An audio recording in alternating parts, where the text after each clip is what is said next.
সুন্দর ঝোপালো হয়েছে যে কি বলবো।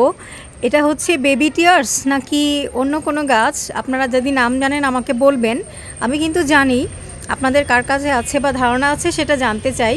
এগুলোর পাতাতেও কিন্তু জলীয় অংশ থাকে, মানে পাতাগুলোর ভিতরে জল ধারণ করার ক্ষমতা থাকে, যে কারণে এগুলোতে পানি খুব কম দিতে হয়। আর আমি তো এটা উপরের দিকে রেখেছিলাম, ও খুব সুন্দর ঝোপালো হয়ে গিয়েছে। পাখিদের অত্যাচারে বেসিকলি পাখিগুলো খুব ডিস্টার্ব করছিল, খেয়ে ফেলছিল পাতাগুলো ছোটো ছোটো যখন ছিল। তো একদম উপরের দিকে সরিয়ে রেখেছিলাম। আজকে দেখলাম এত সুন্দর ঝোপালো হয়েছে যে খুবই সুন্দর লাগছে, চমৎকার লাগছে। তো এটাকে এখন সুন্দর করে এক সাইডে রেখে দিব।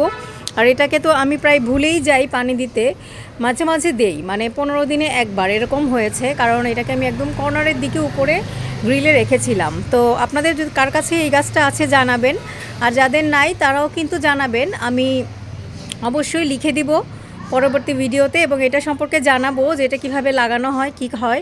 খুব ইজি গ্রোয়িং গাছ, কাটিং থেকেই কিন্তু লাগানো যায়। আর এটার ভিডিও আমি আপনাদের সাথে শেয়ার করব নেক্সট ডে।